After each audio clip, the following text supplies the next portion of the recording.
Olá, eu sou a Luísa Sonsini, acadêmica de medicina da Universidade Federal de Pelotas, e esse é mais um episódio do Ginecologicamente Falando, o podcast do Departamento de Ginecologia e Obstetrícia da UFPEL.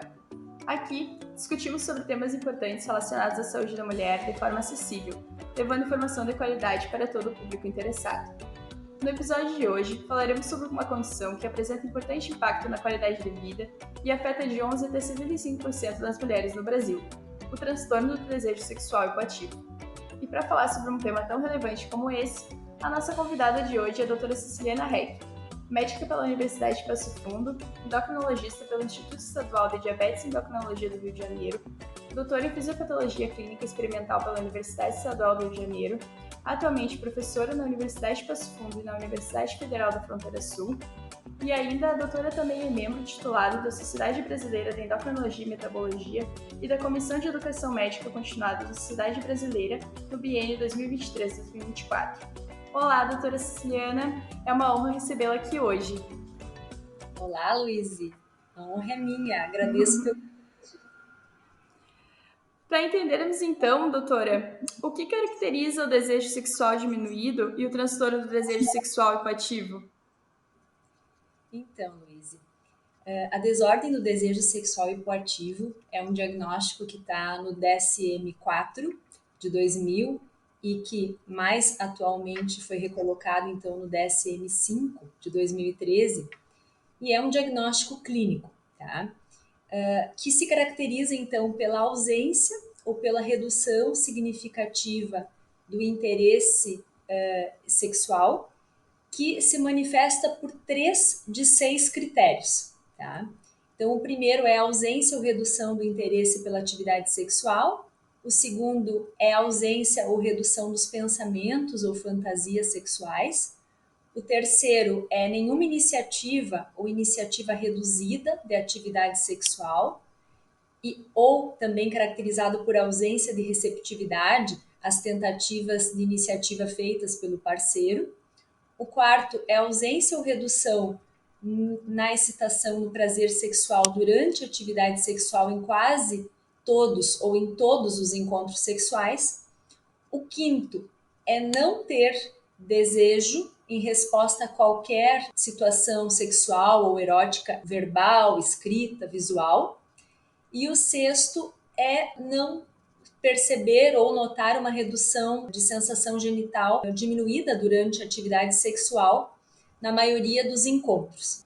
Então você vê que tem que preencher 3 desses 6, né? Não é um diagnóstico assim tão simples, então é algo que exige uma conversa com a paciente. E mais, esses critérios precisam estar presentes por pelo menos 6 meses e causarem sofrimento significativo para a mulher. Porque existem mulheres que têm desejo sexual menor e isso não traz nenhuma questão, não traz sofrimento. E esse quadro não pode ser explicado por nenhuma outra condição. Por exemplo, ansiedade, depressão, alguma situação ruim de relacionamento. Também não pode ser explicado por nenhuma substância ou medicamento utilizado ou nenhuma condição médica. Então a gente vê que é um diagnóstico clínico, um diagnóstico que precisa trazer sofrimento, precisa estar presente por pelo menos 6 meses e é um diagnóstico de exclusão. Sim, muito importante essa explicação. E que aspectos influenciam a libido feminina, o desejo sexual? A gente sabe que depende de muitos fatores, né?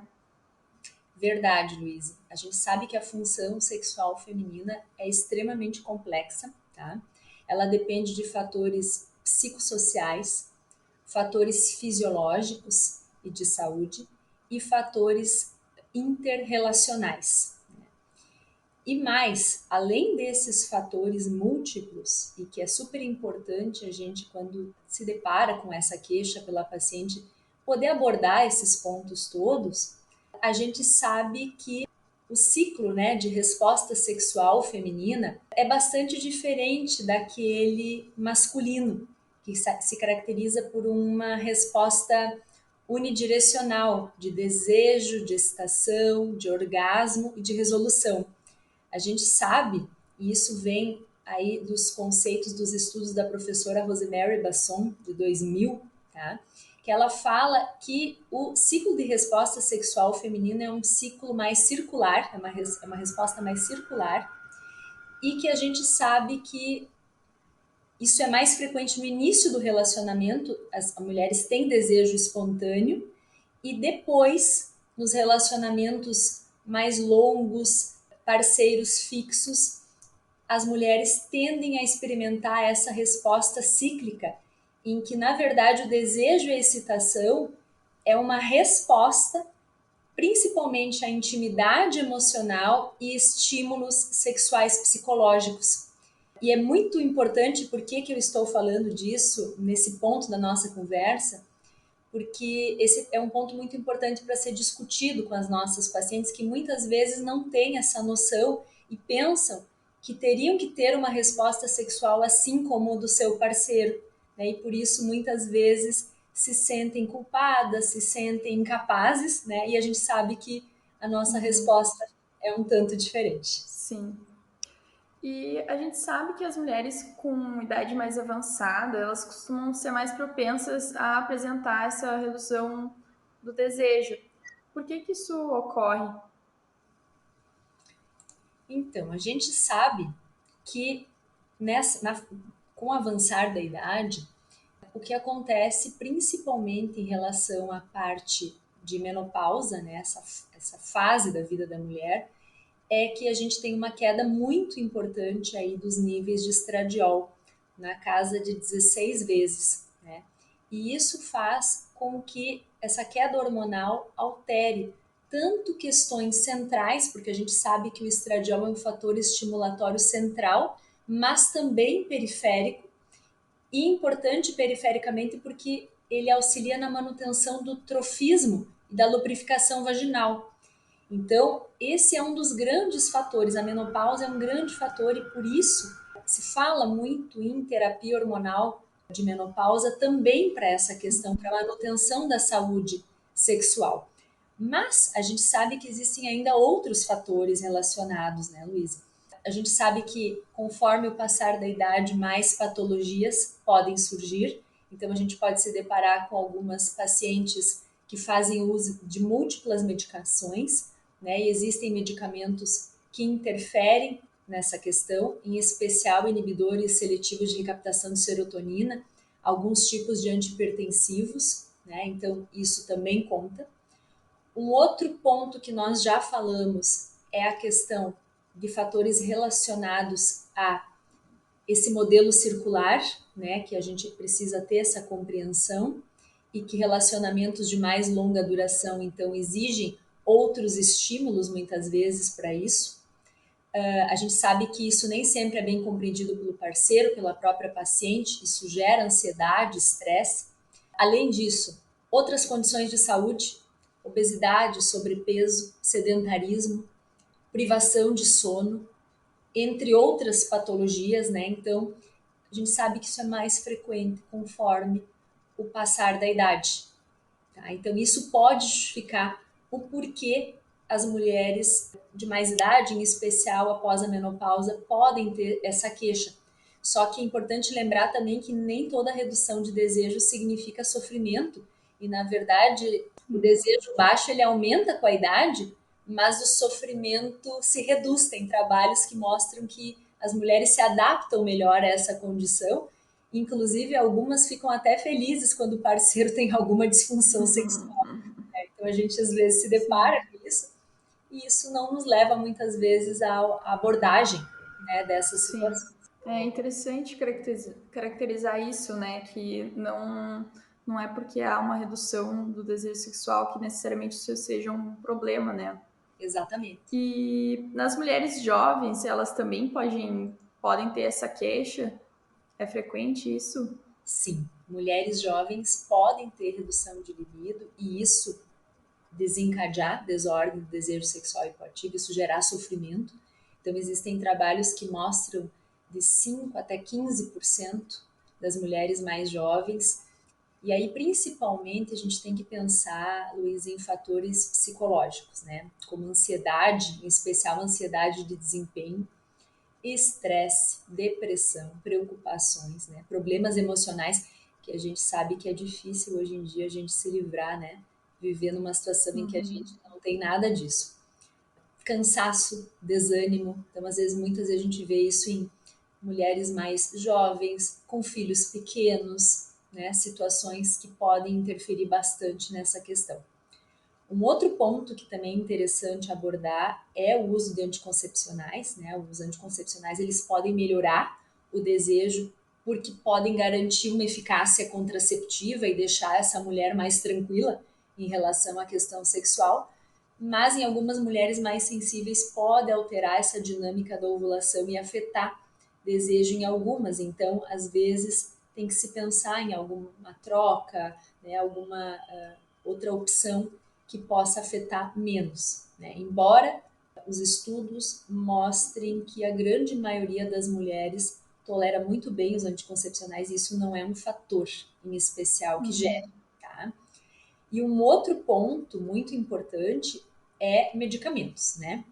A gente sabe da prevalência do uso na população, tanto em jovens quanto em pessoas de mais idade, de inibidores seletivos de recaptação de serotonina, né? Então, essa é uma classe de medicamentos que notoriamente afeta desejo, que pode afetar a excitação, pode afetar o orgasmo, né? Vários pontos, né, da função sexual feminina, né? Então, esse é um ponto muito importante.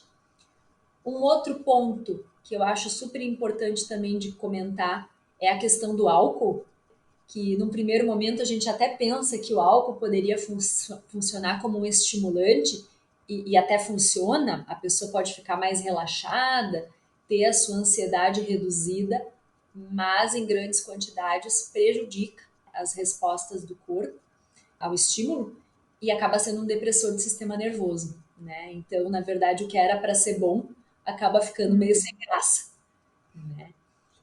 Que mais?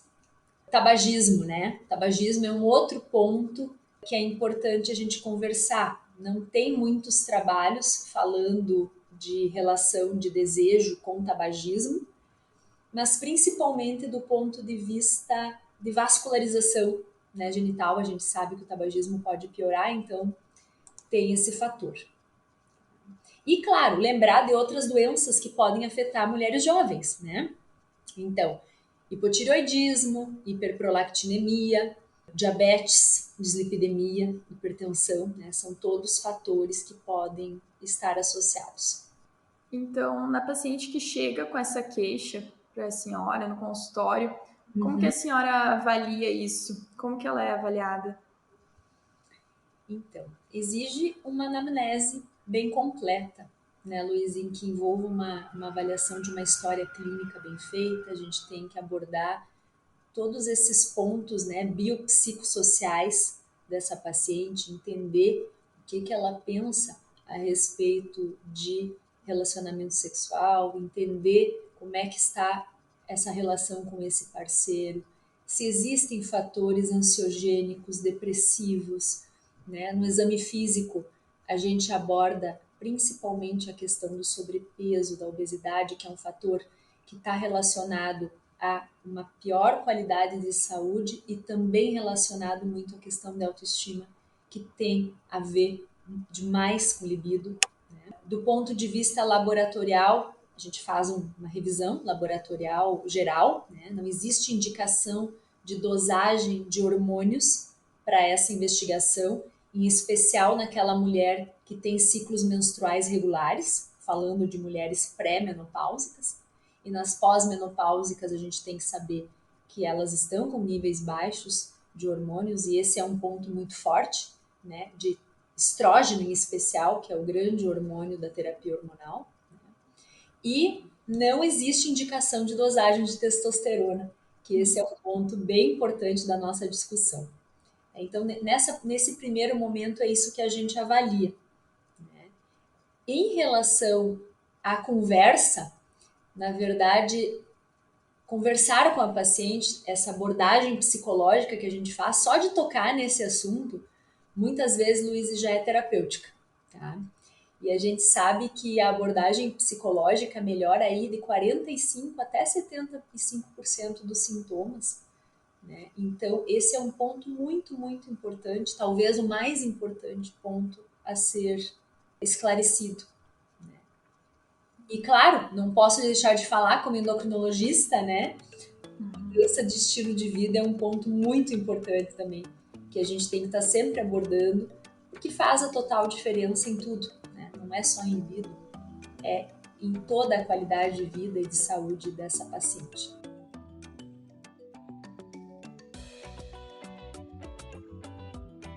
Então, pessoal, por hoje ficamos por aqui, mas a nossa conversa segue na próxima semana. Muito obrigada, doutora Ceciliana, e até logo!